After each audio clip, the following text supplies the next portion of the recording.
Tourism management career के लिए बेहतर विकल्प है जहां जॉब या बिजनेस करके आप अच्छा खासा पैसा कमा सकते हैं। तो आइए देखते हैं इसमें क्या क्या स्कोप हैं।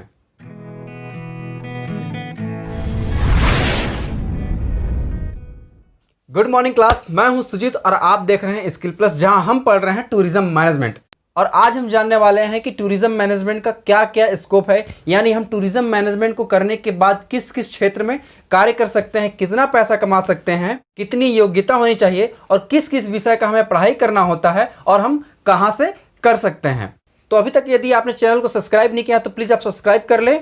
और जितने भी नए व्यूवर्स हैं, यदि मेरे पिछले वीडियो देखना चाहते हैं उनके लिए डिस्क्रिप्शन में मेरा पिछले वीडियोस का लिंक दिया हुआ है, वहां से पिछले वीडियो भी देख सकते हैं। तो आइए हम आगे समझते हैं कि आखिर क्या क्या टूरिज्म मैनेजमेंट के स्कोप हैं। जैसा कि स्कूलिंग में हम किसी एक विषय का चुनाव करते हैं तो उस विषय की पढ़ाई के बाद आपके कई सारे रास्ते खुल जाते हैं। एग्जाम्पल के लिए यदि मैं साइंस ले रहा हूं तो साइंस के बाद आप डॉक्टर बन सकते हैं या फार्मा इंडस्ट्री में भी काम कर सकते हैं या नर्सिंग में भी काम कर सकते हैं और भी बहुत सारे क्षेत्र में आप कार्य कर सकते हैं। ऐसे ही यदि आप टूरिज्म मैनेजमेंट की पढ़ाई करते हैं तो 3 क्षेत्र में आपके रास्ते खुल जाते हैं, यानी कि 3 क्षेत्र में आप कार्य कर सकते हैं। जैसे यहाँ पहला है टूरिज्म इंडस्ट्री, टूरिज्म इंडस्ट्री पहला, और दूसरा आपको यहाँ दिखेगा एविएशन इंडस्ट्री, और तीसरा यहाँ पे आपको दिखेगा होटल इंडस्ट्री। तो टूरिज्म मैनेजमेंट से आप 3 इंडस्ट्री में अपना करियर बना सकते हैं। तो टूरिज्म इंडस्ट्री का आप यदि चुनाव करते हैं तो इसमें क्या क्या पोस्ट हैं, आइए देखते हैं। पहला है टूर ऑपरेटर। टूर ऑपरेटर वो होते हैं जो आपके टूर की प्लानिंग करते हैं, जो आपका टूर प्लान करते हैं, वो टूर ऑपरेटर कहलाते हैं। इनकी जो सैलरी होती है वो 15,000 से लेकर 65,000 तक की होती है, प्लस बहुत सारे इंसेंटिव्स भी होते हैं। दूसरा है टूर गाइड। टूर गाइड वे होते हैं जो डेस्टिनेशन पे आपको साइटसीइंग के बारे में जानकारी देते हैं या वहाँ की खान पान, संस्कृति, सभी चीज़ों के बारे में जानकारी देते हैं, वो टूर गाइड कहलाते हैं। उनकी जो सैलरी होती है वो भी 15,000 से 60 से 65,000 तक की होती है और साथ में बहुत सारे इंसेंटिव्स और टिप्स भी होते हैं। तीसरा है ट्रैवल एजेंट। ट्रैवल एजेंट वो होते हैं जो आपके ट्रैवलिंग के लिए ट्रांसपोर्ट की व्यवस्था करते हैं, वो ट्रैवल एजेंट्स कहलाते हैं। ट्रैवल एजेंट की जो सैलरी होती है मिनिमम 15,000 से लेकर 1 लाख तक जाती है। 1 लाख तक क्यों जाती है ये मैं जब ट्रैवल एजेंट को एक्सप्लेन करूंगा तो उस क्लास में आपको जानकारी मिल जाएगी। तो ये थे टूरिज्म इंडस्ट्री के पोस्ट की क्या क्या पोस्ट हो सकते हैं और कितने पैसे आप कमा सकते हैं। आइए दूसरा देखते हैं एविएशन इंडस्ट्री। इस कोर्स के बाद एविएशन इंडस्ट्री में भी आपके रास्ते खुल जाते हैं, आप वहां भी अपना कदम रख सकते हैं। लेकिन इसमें सिर्फ एविएशन के मैनेजमेंट के ही रास्ते खुलते हैं, क्योंकि एविएशन में बहुत सारे सेक्टर्स या बहुत सारे पोस्ट आते हैं, जैसे कि क्राफ्टिंग, डिजाइनिंग, मेंटेनेंस, इंजीनियरिंग। तो उसके रास्ते जो हैं वो आपको दूसरे विषय की पढ़ाई से खुलते हैं। इसमें सिर्फ आपको मैनेजमेंट के रास्ते खुल जाते हैं। जैसा कि पहला है यहाँ पे एयरपोर्ट मैनेजर।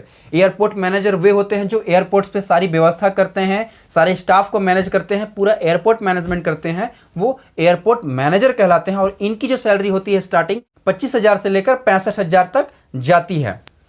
दूसरा आते हैं एयर होस्टेस या फ्लाइट अटेंडर या क्रू मेंबर। एयर होस्टेस वो होते हैं जो डायरेक्ट पैसेंजर को सर्विस प्रोवाइड करते हैं, या फ्लाइट के अंदर हो या फ्लाइट के बाहर भी जो सर्विस प्रोवाइड करते हैं वो एयर होस्टेस या फ्लाइट अटेंडर कह सकते हैं, या उन्हें क्रू मेंबर भी कहा जाता है। इनकी जो सैलरी होती है वो भी 25,000 से आपका 60 से 65,000 तक जाती है।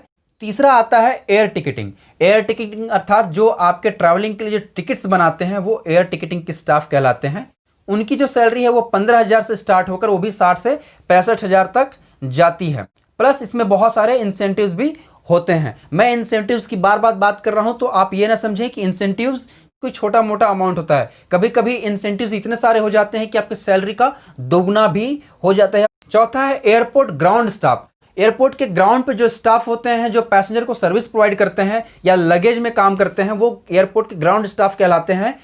इनकी जो सैलरी होती है 15,000 से लेकर 30 से 35,000 तक की होती है। वो स्टाफ या तो एयरलाइंस के भी हो सकते हैं या एयरपोर्ट मैनेजमेंट के भी हो सकते हैं। पांचवा है cargo manager. Cargo aviation industry में लगेज को कहा जाता है, लगेज का जो मैनेजमेंट करता है उसे कार्गो मैनेजर कहते हैं। इनकी भी जो सैलरी होती है वो 20,000 से लेकर 70,000 तक की होती है। तो इस प्रकार हम टूरिज्म इंडस्ट्री में कुछ पोस्ट आपके खुल जाते हैं, कुछ पोस्ट पे आप काम कर सकते हैं, और एविएशन इंडस्ट्री में भी कुछ पोस्ट पे आप काम कर सकते हैं। तीसरा है हमारे पास होटल इंडस्ट्री। होटल इंडस्ट्री में कई सारे पोस्ट जो हैं वो आपके ओपन हो जाते हैं, कई सारे पोस्ट पे आप काम कर सकते हैं सिर्फ टूरिज्म मैनेजमेंट कोर्स करने के बाद। होटल्स में पहला हम देखेंगे होटल मैनेजर को, जो जाहिर सी बात है होटल मैनेजर है, मतलब जो पूरे होटल को मैनेज करते हैं, वहाँ के स्टाफ को जो मैनेज करते हैं, वहाँ की व्यवस्था देखते हैं, वो होटल मैनेजर कहलाएंगे। और उनकी जो सैलरी होती है वो मिनिमम 20,000 से लेकर 70 से 80,000 तक की होती है। दूसरा है स्टीवर्ड। स्टीवर्ड्स वेटर को कहा जाता है, जो होटल्स में वेटर होते हैं उन्हें स्टीवर्ड कहा जाता है। इनकी जो सैलरी होती है 15,000 से लेकर 60-65 तक जाती है, प्लस टिप्स। टिप्स यहाँ पे कोई छोटा मोटा अमाउंट नहीं होता, वो भी सैलरी के बराबर हो जाता है, यानी कि आपकी सैलरी जो है वो दोगुना हो जाती है। तीसरा है फूड एंड बेवरेज मैनेजर, जिन्हें शॉर्ट में हम F&B मैनेजर कहते हैं, जो होटल्स या रेस्टोरेंट में खाने पीने की व्यवस्था करते हैं, जो कैसा डिश होना चाहिए, कैसी भोजन की व्यवस्था होनी चाहिए, तो ये जो मैनेज करते हैं वो F&B मैनेजर कहलाते हैं। और इनकी जो सैलरी होती है मिनिमम 20,000 से शुरू होकर 60 से 65,000 या 70,000 तक भी जाती है। चौथा है लॉबी मैनेजर। लॉबी होटल्स में जो रिसेप्शन होते हैं उसे लॉबी कहा जाता है। तो रिसेप्शन को जो मैनेज करते हैं, जो लॉबी को मैनेज करते हैं, वो लॉबी मैनेजर होते हैं। उनकी भी जो सैलरी होती है वो मिनिमम 20,000 से लेकर 60 से 65,000 तक की होती है। तो इस प्रकार हमने होटल इंडस्ट्री भी कंप्लीट कर लिए। मैं आपको बता दूं कि मैंने कुछ ही पोस्ट के नाम लिए, इसके अलावा भी बहुत सारे पोस्ट इन तीनों इंडस्ट्री में होते हैं। अन्य पोस्ट की बात करूं तो आप इन तीनों इंडस्ट्री में एज ए HR आप काम कर सकते हैं। और एक और चीज इसमें ओपन हो जाती है, वो है आपकी ट्रेनिंग प्रोग्राम की, यानी कि फैकल्टी टीचर को कहा जाता है। तो इन तीनों इंडस्ट्री में एज ए टीचर आप किसी ट्रेनिंग इंस्टीट्यूशन में या एकेडमी में आप ट्रेनिंग दे सकते हैं, आप पढ़ा सकते हैं। तो इतने सारे जॉब के लिए करियर अपॉर्चुनिटी आपको मिल जाती है। आप प्राइवेट सेक्टर में भी काम कर सकते हैं और गवर्नमेंट सेक्टर में भी काम कर सकते हैं। प्राइवेट सेक्टर में काम करने के लिए कोई स्पेशल प्रमाण पत्र की जरूरत नहीं पड़ती। आपको करना होता है कि जैसे ही आपकी ट्रेनिंग कंप्लीट हो जाती है, तो ट्रेनिंग के बाद मिनिमम आप 2 साल 3 साल भी कर सकते हैं, पर मिनिमम 1 साल आप किसी कंपनी में काम करते हैं, मिनिमम 1 साल आप किसी कंपनी में काम करते हैं, तो वहां से आपको एक्सपीरियंस सर्टिफिकेट मिल जाता है, जो कि आपका प्रमाण पत्र होता है। उसके माध्यम से आप हायर सैलरी कहीं किसी भी कंपनी से उठा सकते हैं। तो अभी तक हम ये सिर्फ जॉब के लिए देख रहे थे। यदि आप बिजनेस करना चाहें तो तीनों इंडस्ट्री में किसी में से भी आप बिजनेस स्टार्ट कर सकते हैं और अच्छा खासा पैसा आप कमा सकते हैं। हमारा अगला जो सवाल था कि इन सब कोर्स करने के लिए क्या योग्यता होनी चाहिए, तो उसके लिए आपको सिर्फ और सिर्फ हायर सेकेंडरी की जरूरत पड़ती है। आप 12th करने के बाद, 12वीं करने के बाद आप किसी भी कोर्स को आप कर सकते हैं। इन कोर्स में आपका होता है कि टूरिज्म मैनेजमेंट से, जिसमें आप टूरिज्म मैनेजमेंट से मास्टर डिग्री भी कर सकते हैं, ग्रेजुएशन भी कर सकते हैं, डिप्लोमा भी कर सकते हैं और सर्टिफिकेट कोर्स भी कर सकते हैं। सबसे ज़्यादा पॉपुलर जो होते हैं वो होता है सर्टिफिकेट कोर्स। लोग सर्टिफिकेट जो कोर्स है वो मात्र 6 मंथ का होता है। 6 मंथ का होता है, जो आप किसी भी प्राइवेट संस्थान जो कि आपके शहर या आपके आसपास के शहर में कोई एकेडमी या कोई इंस्टीट्यूशन होता है, जहां से आप ये कोर्स कर सकते हैं। इस कोर्स को करने के लिए आपको कम से कम 4 से 5 सब्जेक्ट्स पढ़ने होते हैं।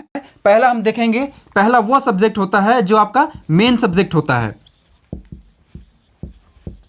मेन सब्जेक्ट अर्थात आप जिस इंडस्ट्री का आप पढ़ाई करना चाहते हैं या जो कोर्स करना चाहते हैं, उस इंडस्ट्री का आपका मेन सब्जेक्ट होगा। जैसे आप टूरिज्म इंडस्ट्री पढ़ रहे हैं तो टूरिज्म इंडस्ट्री का सब्जेक्ट होगा। एविएशन इंडस्ट्री का अगर लेते हैं तो एविएशन इंडस्ट्री का सब्जेक्ट होगा। होटल इंडस्ट्री का ले रहे हैं तो होटल इंडस्ट्री का सब्जेक्ट होगा। दूसरा होता है आपका पर्सनालिटी डेवलपमेंट। ये जो इंडस्ट्री होती है पूरी एक प्रकार का ग्लैमर इंडस्ट्री होती है, तो पर्सनालिटी डेवलपमेंट बहुत ही कंपलसरी होता है। तो पर्सनालिटी डेवलपमेंट का क्लास होता है। तीसरा है हॉस्पिटैलिटी मैनेजमेंट। इसमें हम ये सीखते हैं कि आखिर गेस्ट को कैसे सर्विस प्रोवाइड करें या सर्विस प्रोवाइड कैसे किया जाता है, उसकी शिक्षा हमें हॉस्पिटैलिटी मैनेजमेंट में मिलती है। चौथा है लैंग्वेज।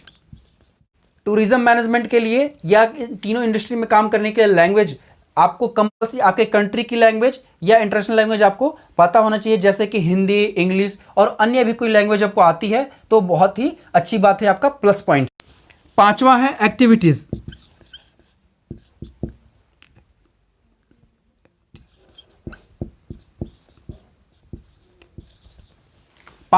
एक्टिविटीज।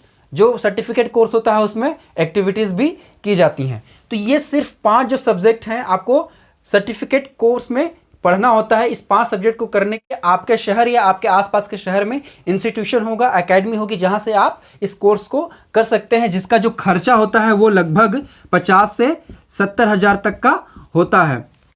दोस्तों ये सारे कोर्सेज की जानकारी आपको स्किल प्लस चैनल पे बिल्कुल फ्री उपलब्ध है। आप जहां से उसे अध्ययन कर सकते हैं, आप वहां पे पढ़ सकते हैं। दोस्तों करियर के लिए सरकार के भरोसे बैठने से बेहतर है कि आप किसी अच्छे विकल्प का चुनाव कर लें, और जिसमें टूरिज्म मैनेजमेंट एक अच्छा बेहतर विकल्प है। तो ये वीडियो आपको अगर अच्छा लगा, उपयोगी लगा, तो इसे शेयर करें, सब्सक्राइब करें और साथ ही साथ बेल आइकन को भी क्लिक करें ताकि इसका नोटिफिकेशन आपको मिल सके। Like, share, comments and subscribe your channel Skill Plus.